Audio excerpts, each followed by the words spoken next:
اور استغفار کا نفع ملتا ہے. کیا نفع ملتا ہے؟ وہ سورہ نوح کی آیت نمبر 10، 11 اور 12 میں اللہ نے بیان فرمایا کہ استغفار صرف گناہ سے معافی چاہنے کا نام نہیں، بلکہ استغفار کا تمہیں فائدہ ملے گا. کیا؟ رب فرماتے ہیں فَقُلْتُ اسْتَغْفِرُوا رَبَّكُمْ. جب حضرت نوح کی قوم قحط کا شکار ہو گئی، آزمائشیں آ گئیں، تو آ کے حضرت نوح سے کہنے لگے اب ہم کیا کریں؟ تو کیا کہا حضرت نوح نے؟ فرمایا فَقُلْتُ اسْتَغْفِرُوا رَبَّكُمْ. آپ نے فرمایا اپنے رب سے استغفار کرو، اپنے رب سے. انہوں نے قحط کی بات کی، انہوں نے کہا کہ کھیتیاں اجڑ گئی ہیں، بارش نہیں ہو رہی، قحط کی بات کی. آپ نے کیا کہا؟ استغفار کرو. کیوں کہ انہو کان غفارا، بے شک اللہ بڑا ہی بخشنے والا. وہ کیا کرے گا؟ یرسل السماء علیکم مدرارا، وہ تم پر موسلا دار بارش برسائے گا. جب تم استغفار کرو گے تو اللہ موسلا دار بارش برسائے گا. وَيُمْدِدْكُمْ، اور وہ تمہاری مدد کرے گا. استغفار کرنے والے کی اللہ کیسے مدد کرے گا؟ بِأَمْوَالٍ وَبَنِينَ، تمہیں مال بھی عطا کرے گا اور بیٹے بھی عطا کرے گا. بارش بھی دے گا استغفار کرنے والے کو، اور مال اور اولاد سے اس کی مدد بھی کرے گا. وَيَجْعَلْ لَكُمْ جَنَّةٍ وَيَجْعَلْ لَكُمْ أَنْهَارًا، اللہ تمہیں جنت بھی عطا کرے گا اور تمہیں نہریں بھی عطا فرمائے گا. انسان اپنی زندگی میں عمل کرنے کے لیے ہمیشہ کسی نہ کسی کی پیروی کرتا ہے. بہت سارے لوگ ہمارے میں سے مانتے نہیں ہیں، لیکن سارے لوگ ہی کانوں کے کچے ہوتے ہیں. بھائی اتنا فرق ہوتا ہے، کچھ تھوڑے زیادہ کچے ہوتے ہیں اور کچھ تھوڑے کم کچے ہوتے ہیں، لیکن سارے ہی اثر قبول کرتے ہیں. زمانے میں، سوسائٹی میں جتنی چیزیں پائی جاتی ہیں وہ انسان پر اثر انداز ہوتی ہیں. انسان بہرحال کسی کو دیکھتا ہے، بہرحال کسی کے پیچھے چلتا ہے، بہرحال وہ کسی کو فالو کر رہا ہوتا ہے. کچھ مان کر فالو کر رہے ہوتے ہیں، تسلیم کر کے، اعتراف کر کے، اور کچھ بغیر مانے کسی کے پیچھے چل رہے ہوتے ہیں. لیکن ہم کسی نہ کسی کو بہرحال فالو کرتے ہیں. دنیا میں جو کچھ بھی آیا نا، یہ بھی تھوڑے سال ہوئے ہیں میرج آل کو عام ہوئے، زیادہ نہیں. میں نے خود دیکھا، ہم چھوٹے تھے تو خاندان میں ایک شادی تھی، دادا جی سے کہا گیا کہ میرج ہال بک کرا لیں، تو دادا جی کہنے لگے نہیں پتر، تیاں کروں ٹوری گیا نے. اب یہ کہ وہ باتیں، یہ بھی کل کی بات ہے، لمبی نہیں، 15-18 سال پرانی ہوگی. پھر ہم فالو کرنے لگ جاتے ہیں. پھر لوگوں کا خیال ہوتا ہے کہ شاید میرج ہال بک نہ کرایا تو لوگ کہیں گے غریب آدمی ہے، لوگ کہیں گے شاید ان کو جدید دور. ہم نہ فالو کرتے ہیں، رسم و رواج کو فالو کرتے ہیں. مزاج ہوتا ہے، جس ڈگر پہ ساری دنیا چل رہی ہوتی ہے ہم بھی اسی پہ چلنا شروع کر دیتے ہیں. پھر بہت ساری چیزیں جو ہمارے اسلاف میں، ہمارے بزرگوں میں، ہمارے بڑوں میں پائی جاتی تھیں وہ پیچھے رہ جاتی ہیں، اور رسم و رواج آگے چلا جاتا ہے. بندہ نہ چاہتے ہوئے بھی فالو کرتا ہے چیزوں، نہ چاہتے ہوئے. ہماری جو پرانی بوڑھی خواتین ہوتی تھیں وہ کہتی تھی مٹی کی ہنڈیا میں کھانا پکانا ہے، صحت ٹھیک رہتی ہے. اب جناب پریشر کوکر میں پکتا ہے، بے شک اس کا گلا گھونٹ دیا جائے پوری طرح سے، پکے گا اسی میں. ہم فالو کرتے ہیں اور ماننے کو تیار بھی. میری باتوں کی سمجھ آ رہی ہے آپ کو؟ انسان جتنا بھی سیاںا ہونا، بہرحال کسی نہ کسی کے پیچھے چلتا ہے، اس کو چلنا ہی پڑتا ہے. رب نے مسئلہ حل کر دیا، فرمایا تم نے کسی کے پیچھے چلنا جو ہے تو ایسے کے پیچھے چلو گے جس میں کمیاں پائی جائیں گی. میں تمہیں ایک ذات دیتا ہوں مدینے والے ماغو کی. لَقَدْ كَانَ لَكُمْ فِي رَسُولِ اللَّهِ أُسْوَةٌ حَسَنَةٌ، فرمایا تمہارے لیے نبی پاک علیہ السلام کی زندگی میں بہترین نمونہ ہے. سونی بات ہے، حضور کا طرز زندگی اختیار کرو، نبی پاک کے طریقوں پہ چلو، حضور سید عالم صلی اللہ علیہ وسلم نے جو تمہیں دیا ہے وہ لو، حضور کے رستوں کے مسافر بنو، نبی پاک کی سنت کو، شریعت کو، حضور کے طریقہ کار کو اختیار کرو، اپناؤ۔ ہم اگر نبی کریم علیہ السلام کی تعلیمات کو پہلے تو محبت سے سمجھیں، پڑھیں، غور کریں، سنیں، یہ جو ہمارے جتنے کام ہیں نا یہ سارے ہو گئے رٹے رٹائے، رٹے رٹائے۔ یعنی میری ذاتی رائے یہ ہے کہ اگر ایک محفل صرف اس لیے رکھ لی جائے کہ پردے میں خواتین بیٹھیں گی، سامنے مرد بیٹھیں گے، اور صرف میاں بیوی کے حقوق جو کتاب و سنت میں آئے ہیں وہ بیان کیے جائیں،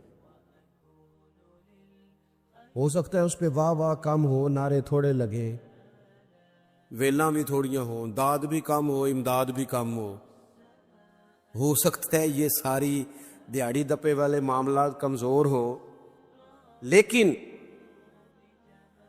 جو روزانہ سینکڑوں کی تعداد میں طلاقیں ہوتی ہیں میرا خیال ہے وہ کم ہو جائیں گی۔ رسول پاک علیہ السلام نے جو خامند کو حقوق بتائے ہیں نا بیوی کے، اور جو بیوی کو حقوق بتائے ہیں خامند کے، وہ احساس والے ہیں، احساس والے، درد والے، درد والے۔ نبی پاک علیہ السلام نے خاتون سے کہا، یاد رکھنا یہ اتنا احساس والا رشتہ ہے جو تمہارے شوہر کے ساتھ ہے، اتنا احساس والا۔ یہ نہیں فرمایا کہ خدا کے علاوہ کسی کو سجدہ جائز ہوتا تو میں اپنے آپ کو کراتا، یہ نہیں فرمایا، اس بات کی نزاکت کو سمجھے۔ فرمایا رب کے علاوہ کسی کو سجدہ جائز ہوتا تو میں بیوی سے کہتا شوہر کو کرے۔ کس حد تک محبوب نے اس نزاکت کو، اور مرد کے لیے بھی اسی طرح بیان کیا، مرد کے لیے باہر بڑے اچھے، بڑے جناب بہترین، بڑے چوئی صاحب، بڑے صاحب، بڑے علامہ، بڑے مفتی، بڑے فلان، اور گھر میں موڈ ہی نہیں سیدھا کرتے۔ صبح سے بیٹھی ہے بیچاری، اس نے کوئی بات کرنی ہے تیرے ساتھ، اور یہ گھر کی ساری ٹینشنیں لے کے گھر آ گیا، کہتا میں ایڈا تھکے آیا، تو مینوں گل سنا رہی ہے، تو کس کو سنائے، کس سے بات کرے؟ نبی کریم کا اسوہ حسنہ دیکھیں تو حضور احساس کرتے ساتھ والوں کا۔ ہماری زندگی ہماری ذات سے شروع ہوتی ہے، مینوں روٹی پوچھی جے کہ نہیں، میرے کپڑے استری ہوئے نے کہ نہیں، مینوں پروٹوکول، اور تو کسی اور کی بھی سوچنا، تیرے سب خوشیاں تیرے ساتھ ہی وابستہ ہیں۔ خدا مجھے ایسی خدائی نہ دے کہ اپنے سوا کچھ دکھائی نہ دے۔ حضور کا اسوہ حسنہ کیا ہے؟ لو حدیث پاک سنو، آپ خوش ہو جائیں گے۔ حضور ایک دن گھر میں بیٹھے بیٹھے مسکرائے اور فرمایا عائشہ جب تم مجھ سے راضی ہوتی ہو پھر بھی مجھے پتہ چل جاتا ہے، اور جب تمہارے دل میں کوئی بات ہوتی ہے مجھے پھر بھی پتہ چل جاتا ہے۔ حضرت عائشہ بڑے تجسس سے عرض کرنے لگی، یا رسول اللہ صلی اللہ علیہ وسلم میں اور آپ سے ناراض؟ حضور نے فرمایا بتاؤں پھر؟ یا رسول اللہ فرمائیے۔ تو محبوب فرمانے لگے تم کبھی کبھی قسم اٹھاتی ہو؟ حضور اٹھاتی ہوں۔ فرمایا جب ہوتی ہو نا راضی تو کہتی ہو مجھے محمد مصطفیٰ کے رب کی قسم، اور جب ناراض ہوتی ہو نا دل میں کوئی بات ہوتی ہے تو پھر کہتی ہو مجھے حضرت ابراہیم خلیل کے رب کی قسم۔ پھر تم حضرت ابراہیم کا نام لیتی ہو، قربان جائے کیا ادا ہے مدینے والے ماہو، کیا شگفتہ انداز ہے کہ جملوں کا احساس کرنا کہ ساتھ والا سوچتا کیا ہے، اس کی کیفیت کیا ہے، وہ کہاں کھڑا ہو گیا ہے، اس بیچارے کے جذبات کیا ہیں۔ حضرت عائشہ صدیقہ تو رو ہی پڑی، عرض کرنے لگی قربان جاؤں کریم محبوب یہاں تک خیال رکھتے ہو؟ کوئی ضروری ہے کہ کوئی رو کے دکھڑا سنائے تو سننا ہے؟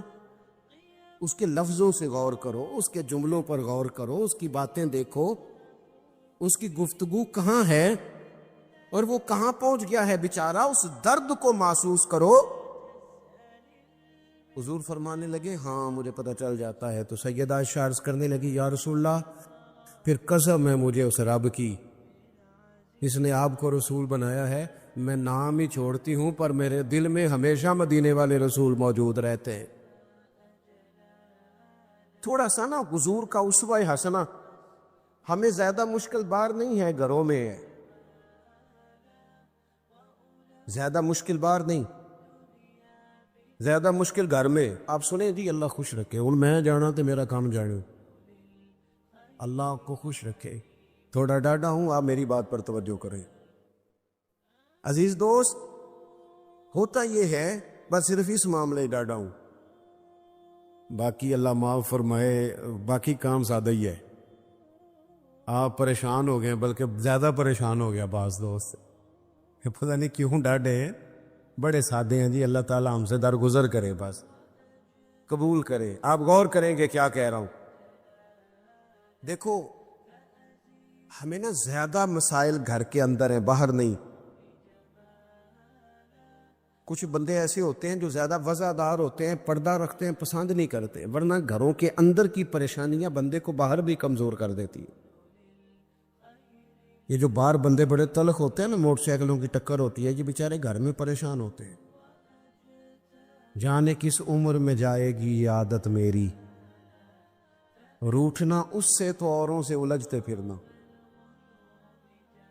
کئی دفعہ انسان اپنی گھریلو مشکلات سے پریشان ہوتا ہے۔ رسول پاک نے نا ہمیں جو چیز بڑی کمال کر کے عطا کی ہے، حضور نے ہمیں گھر بھی بنا کے دکھایا ہے۔ حضور نے احساس کیا، او یارو دیکھو چاروں بیٹیاں میرے نبی پاک کی، یہ جی علامہ صاحب ہیں، اچھا جناب، یہ چودھری صاحب ہیں، واہ جی واہ، یہ جج صاحب ہیں، یہ فلاں صاحب ہیں۔ انہوں نے کبھی بچے کو ہاتھ نہیں لگایا۔ بچہ کس کا ہے؟ یا اب ان کا بچہ ہے تو کوئی عرض نہیں کندھے پہ اٹھانے پہ، کوئی منع نہیں۔ اگر نبی کریم سے زیادہ تو اعزاز نہیں نا کسی کا، تو آپ صحیح بخاری پڑھیں، حضور کی جو سب سے بڑی نواسی ہیں حضرت زینب کی بیٹی جناب امامہ بنت زینب، بڑی نواسی، بخاری میں موجود ہے۔ حضور نماز پڑھنے آتے تھے تو نواسی کو ساتھ اٹھایا ہوتا تھا۔ اچھا یہ بھی کبھی سیکھا کرو، میرے رسول کی 4 بیٹیاں ہیں اور یہ نبی پاک کی نواسی ہیں، سب سے بڑی حضرت امامہ بنت زینب۔ حضور مسجد میں آتے تو نواسی کو اٹھایا ہوتا، اور حضور نماز کی نیت باندھ رہے اور یہاں نواسی کو اٹھایا ہوا ہے۔ جب رکوع سجدے میں جاتے ہو تو بچی کو رکھ لیتے۔ ایک دفعہ حضور کے پاس ایک شخص آئے، اقرا بن حابس نام تھا، نبی پاک کے ساتھ بچے کھیل رہے تھے، تو کہنے لگے حضور میں نے نہیں کبھی بچوں کو ٹائم دیا۔ تو اڈینی گل کرن لگا، ویسے میں بعض ایسے لوگوں کو جاننا کہ وہ اپنا بال بھی لے کے باہر نہیں ہوندے، کہنے لوگاں کہنا سنیا تینوں روٹی تاں مل دی جے تو بچے کھڑائیں تھے نہیں لے۔ یہ کوئی شرم والی بات ہے؟ یعنی تیرا بچہ ترس جائے زندگی میں، تیرا پوتا، تیرا نواسا، اسے محبت ملے گی؟ نبی پاک سے زیادہ مصروف آدمی کوئی نہیں۔ اقرا بن حابس کہتے ہیں میں نے دیکھا حضور بچوں سے کھیل رہے، تو میں نے عرض کی یا رسول اللہ میں تو بچوں کو ٹائم نہیں دیتا، وہ جانے ان کی ماں جانے۔ حضور نے پتہ جواب کیا دیا تھا؟ یہ لکھ لینا کہیں دل کی تختی پہ۔ حضور فرمانے لگے تو اپنے بچوں کو بھی وقت نہیں دیتا؟ حضور نہیں، محبوب فرمانے لگے اگر اللہ نے تیرے دل سے، اس شخص سے حضور نے کہا، اقرا بن حابس روایت کرتے، محبوب اس شخص سے کہنے لگے اگر تیرے دل سے رب نے رحمت نکال لی ہے تو میں کیا کروں، مجھے تو رحمت للعالمین بناؤ۔ تھوڑے سے لہجے پر غور ہو، تھوڑا انداز پیار والا ہو، تھوڑا سا احساس ہو۔ اچھا جو کبھی کبھی ملے اور سے انداز میٹھا، اس کا کیا فائدہ؟ جو ہر وقت ساتھ ہیں ان سے تو پیار کرنا، پہلے ان کا تو احساس پیدا کرنا جن کی وجہ سے تجھے چھاؤں ملنی۔ تو نبی پاک کا جو اسوہ حسنہ ہے، حضور نے جو ہمیں جو طریقے دیے، وہ بالکل عام فہم میں روٹین کے ہیں. ہمارے ہاں نا آج کل پیرانے عظام پائے جاتے ہیں، اللہ ماشاء اللہ پیر صاحب ہیں جی. اور مجھے ایک صاحب روز اپنے پیر صاحب کی کرامت سناتے تھے، چپ کر کے سن لیتے تھے. مصیبت یہ ہے کہ انکار کریں تو بڑا مسئلہ بن جاتا ہے. اور پیروں کی کرامت بھی ہر 1.5 منٹ کے بعد ظاہر ہوتی ہے. وہ ایک دن اس کے بھائی نے کو طلاق شلاق دے لی تو مجھے کہنے لگے جی طلاق کا مسئلہ بتائیں. میں کہا پیراں نو پوچھ. کہندا ہے وہ کہندے نے کسی عالم نے پوچھتے. پھر میں کہا پیراں نو مدرسے داخل کراؤ، پیراں نو مدرسے داخل کراؤ. انہوں نے آدھا جاندہ کچھ نہیں تھے. کیوں کہ حضرت سلطان باؤ کا فتویٰ ہے بان ظلموں جو کرے فقیری او کافر مرے دیوانہ ہو. یہ کیسے ہو گیا بغیر تعلیم کے ایک آدمی رہنما بن کے بیٹھ جائے، مقتدا بن جائے؟ کیسے ہو گیا؟ اپنی زندگی میں اصولوں کی بنیاد پر معاملات چلتے. رسول پاک نے تعلیم دی ہے، حضور کا اسوہ حسنہ ہے. رسول کریم علیہ السلام نے اپنی امت کو سکھایا ہے جینا کیسے ہے. اگر میں کھل کے بات کروں تو حضور نے سکھایا ہے مرنے میں مزہ کیسے ہے. نبی کریم سے دین سیکھو، حضور سے اسوہ حسنہ سیکھو، اور سادہ تکلفات سے مبرہ زندگی، روٹین میں زندگی. آپ یقین کریں اس دور کا سب سے بڑا مسئلہ پروٹوکول ہے، سب سے بڑا مسئلہ. میں جاتا ہوں ملک میں سفر کرتا ہوں، دوستوں سے کہہ دیتا ہوں کہ آپ گھر رہنا، ہمیں ایڈریس دے دو، ہمیں پہنچنا آتا ہے. 15 موٹر سائیکل آگے ہیں، 20 اس کے آگے ہیں، 10 اس کے آگے. یہ کیا ہو رہا ہے؟ یہ وزیر روڈ تے چڑھ جائے تاں بھی نہیں تھا ملتی، تو یہ پیر چڑھ جائے تاں بھی نہیں تھا مل. بھئی فقیروں کا ان چیزوں سے کیا تعلق؟ درویشی کا کوئی تعلق ہے اس آنے جانے سے، اس پروٹوکول سے، ان چکروں سے؟ اسی کسی دے کچھ بھی نہ لگ دے، نہ کوئی ساڈا دردی. اور درویش جو ہوتے ہیں نا، درویش رب کے، حضرت بابا بلے شاہ صاحب قصور میں اعتکاف نہیں کرتے تھے. کہتے تھے بندے ہاتھ بڑے چومتے، سب کو پتہ ہے سید ہوں، غوث پاک کی اولاد ہوں. دور نکل جاتے تھے جہاں جاننے والا کوئی نہ ہو، تاکہ بندہ تسلی سے اللہ اللہ کر لے. اور کہتے تھے اٹھ بلیا، اٹھ بلیا، چل اوتھے وسیے جتھے وس دے نہیں سارے انے. اٹھ نہ بلیا، چل اوتھے وسیے جتھے وس دے سارے انے. نہ کو تیری ذات پچھانے، نہ کوئی تینوں منے.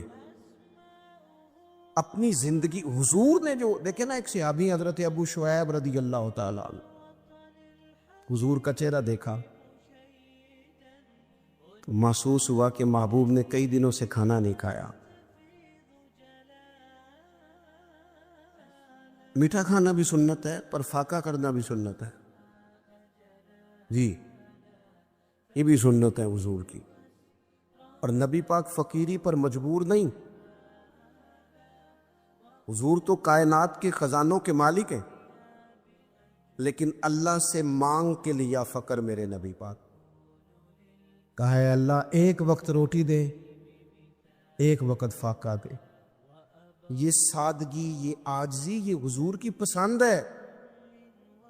اللہ کرے آپ کو سمجھ آئے. ایک ہوتا ہے فقیری میں فقیری کرنا، وہ آسان ہے. ایک ہوتا ہے بادشاہی میں فقیری کرنا. یہ جو مدینے والے رسول نے کی ہے، یہ بادشاہی میں فقیری کی ہے. بادشاہی میں فقیری. سادہ طرز زندگی، لوگ آپ سے مل سکیں، پیار کر سکیں، بات کر سکیں، گفتگو ہو سکے، آپ تک رسائی آسان ہو، آپ کا لہجہ سادہ ہو، آپ کہیں جائیں تو لوگ تکلیف میں نہ آ جائیں، آپ کے 100 قسم کے ناز نخرے نہ ہو زندگی. حضور فرماتے ملت کے جوانوں سنو، یہ شوق چھوڑ دو. کئی دفعہ نا زیادہ دوڑ لگ جاتی ہے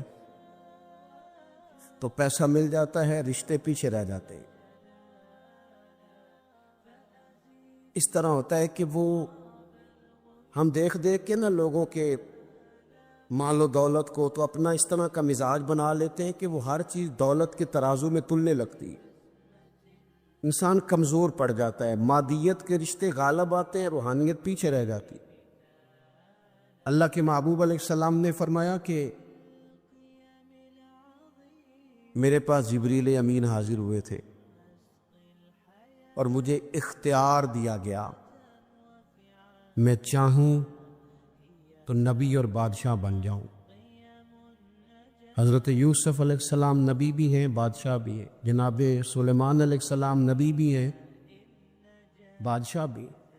مجھے اختیار دیا گیا، میں چاہوں تو نبی اور بادشاہ بن جاؤں، اور چاہوں تو اللہ کا بندہ اور نبی بن جاؤں۔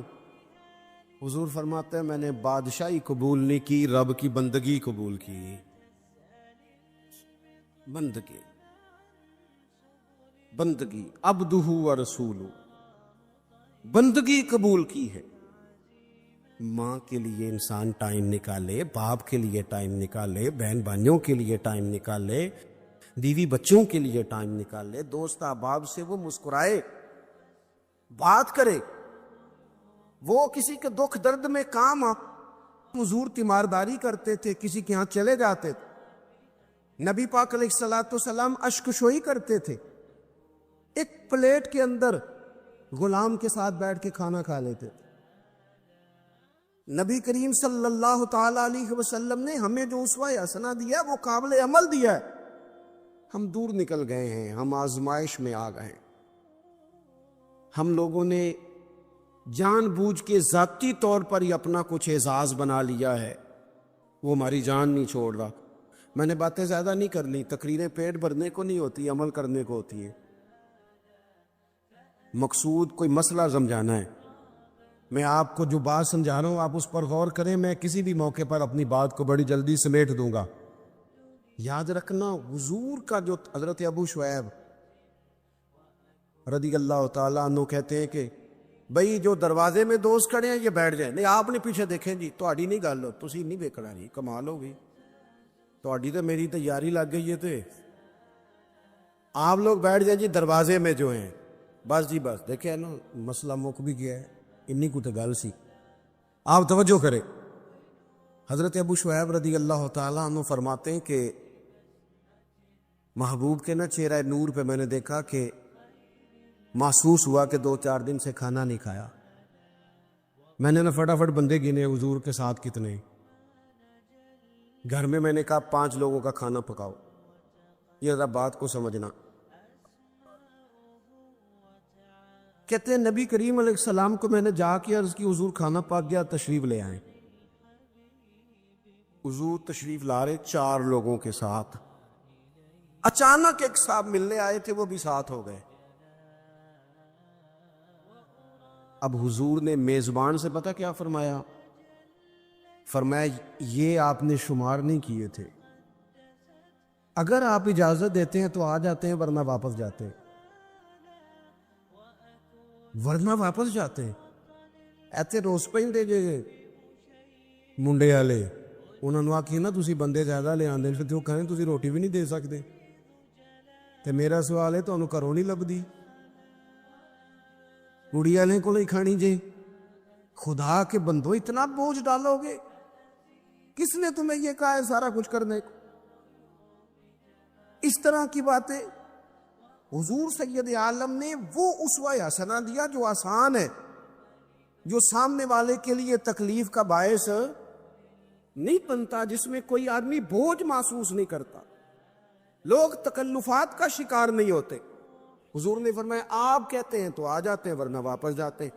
عرض کی حضور میرے ماں باپ قربان، آپ کے ساتھ آیا بسم اللہ کر کے آئے، حضور آئے نا، زندگی میں اپنے معاملات میں اپنے طرز حیات میں اس طرح کی چیزیں پیدا کریں جس سے کشادگی ہو۔ دیکھو جب تک انسان اپنے دل میں بوجھ رکھتا ہے نا کسی بھی چیز کا، وہ بے سکون رہتا ہے۔ آپ کے جسم پر تھوڑے سے دھبے لگ جائے نا، کوئی مثلا یہ میں نے کرتا پہنا ہے تو کوئی ایک بٹن ٹوٹ جائے نا، تو کسی کو ٹینشن ہو نہ ہو، مجھے بڑی ہوگی کہ یار میرا بٹن ٹوٹیا ہے، محفل میں جا رہا ہوں۔ نفسیاتی طور پر انسان غیر مطمئن ہوتا ہے۔ وزادار آدمی، بڑا گھر ہے، اللہ نے گنجائش دی ہے، بڑے سارے لوگ آ سکتے ہیں، پیسے بھی ہیں، روٹی بھی پکا سکتا ہے، کھلا بھی سکتا ہے، سب کچھ ٹھیک ہے۔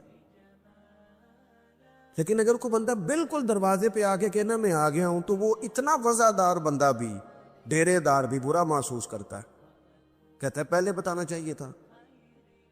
کیوں؟ کہتا ہے یار اسی ذرا صفائی تو کر لیں دے، کپڑے تو بدل لیتے۔ کیونکہ انسان تھوڑا سا نا، ذرا سا بھی داغ دھبا گھر میں کپڑوں پہ ہو تو بوجھ محسوس کرتا ہے۔ یہ جو لوگ کہتے ہیں نا یہ سارا کچھ ہے، ٹینشن نہیں جاتی، میرا جواب یہ ہے کہ دل چیک کریں اوپر کوئی دھبا تو نہیں۔ اگر حسد کا دھبا ہو، ادھر دیکھو، اگر حسد کا دھبا ہو، بغض کا دھبا ہو، عداوت کا دھبا ہو، تکبر کا مسئلہ ہو کہ میں کوئی شے ہوں، پھر بندہ سارا دن حساب لاندا جے کہ مینوں فلانے نے سلام نہیں کیتا۔ یہ مفت کی بے چینی ہے جو سکون لینے نہیں دیتی۔ اگر اندر کوئی مسئلہ بن جائے نا اس طرح کا، ماں ہا کا فی صدرک، حضور نے فرمایا تیرے سینے میں کھٹکتے ہیں تیرے عیب، وہ تجھے بے چین کر دیتے ہیں، بے سکون ہو جاتا ہے بندہ۔ اگر زندگی ہو سادی، زندگی ہو سادی، او کاکا تو مینوں سلام نہیں کیتا، تے میں کہ کوئی اور جنی تسی کر لو۔ میری بات کی سمجھ آ رہی ہے؟ بھئی آپ کر لے سلام، سلام جو پہلے لے اسے ثواب زیادہ ہوتا ہے۔ اس مشکل میں پڑنے کی ضرورت کیا ہے؟ میرے بہت سارے پیار کرنے والے دوست ہیں، دور دراز سے آ جاتے ہیں اور بڑی محبت کرتے ہیں، لوگ پیار کرتے ہیں۔ بعض لوگوں کا خیال ہوتا ہے کہ پیر صاحب کے صرف ہاتھ چومنے ہی ادب کا تقاضا ہے، تو میں کہتا ہوں ادب کا تعلق دل سے ہے، ہاتھ چومنے سے نہیں۔ اور میں یہ کہتا ہوں کہ عقیدتیں چہروں سے نظر آتی ہیں کہ کتنی کو ہیں، ان کو لفظوں میں قید نہیں کرنا چاہیے، محبتوں کو جملوں کا قیدی نہیں بنانا چاہیے۔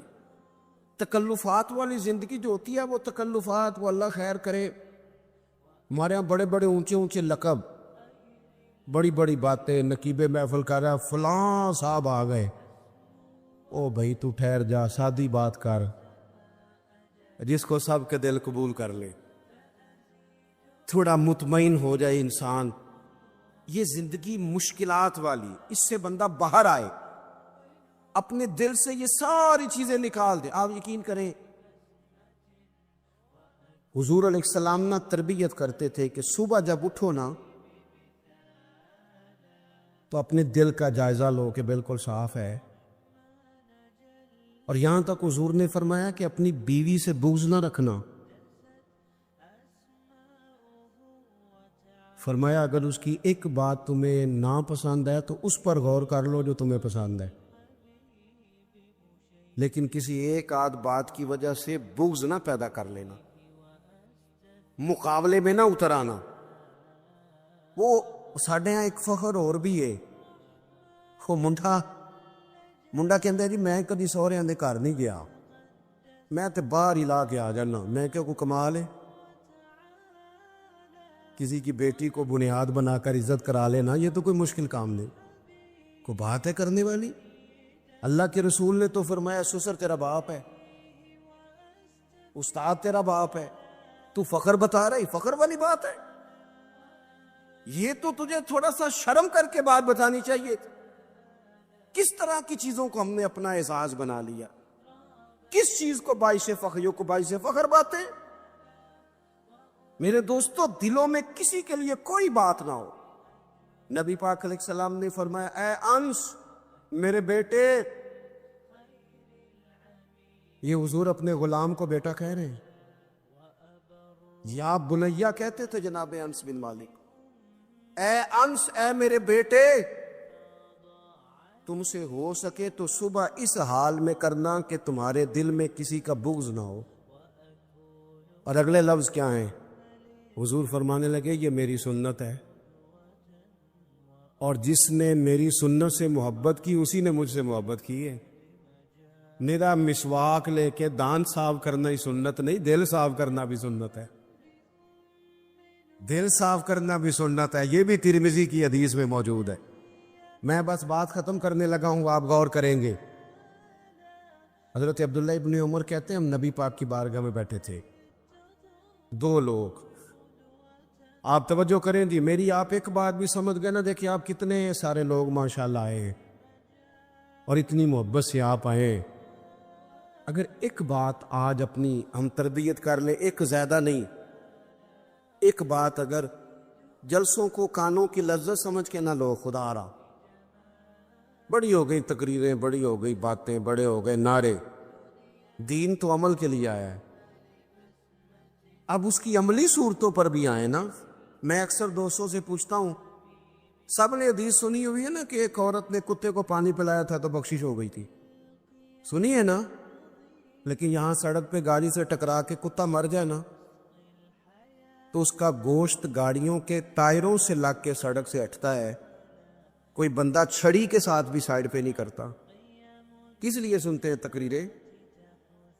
کس لیے پڑھتے ہیں جمعے؟ کیا سمجھا ہوا ہے کہ صرف یہ باتیں کرنے کے لیے؟ دین تو عمل کے لیے آیا ہے. جو قوم مجھے اللہ نے توفیق دی، ہم نے خدمت کی وہاں تھوڑی سی بڑی مختصر سی، سب سے تھوڑی ہماری ہے.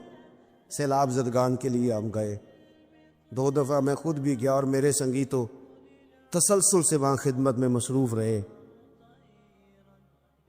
جتنی سیاسی جماعتیں نا آپ کے ملک میں ساری حکومت میں ہیں. کسی کی پنجاب میں حکومت ہے، کسی کی مرکز میں حکومت ہے، کسی کی سندھ میں ہے، کسی کی خیبر. کورن کیوں لگ پئے ہو؟ میں غلط گل کی تھی بھائی؟ آپ نے غور شروع کر دی ہے. ہاں خو کرے حمد سے تھوڑا سا گلا بھی سن لے، تھوڑا سا تو سنے نا، سچی بات تو سنے. ہے نا سب کی حکومت، سارے حکومت میں. کیوں نہیں گئے یہ سارے سیلاب؟ وہاں جا کے ڈیرا لگاتے نا. اور جب تک خبریں تیز تھی نا کہ سیلاب آیا ہوا ہے، ہمارے دل بھی نرم تھے. جس دن سے خبریں ٹھنڈی ہیں، سیلاب والوں کے گھر بن گئے ہیں، سب کے چلے گئے وہ گھروں میں. ہم تو چپ کر گئے کیونکہ خبریں ٹھنڈی ہو گئی. ہم تو ٹرینڈ پہ چلتے ہیں، میڈیا وار پہ چلتے ہیں.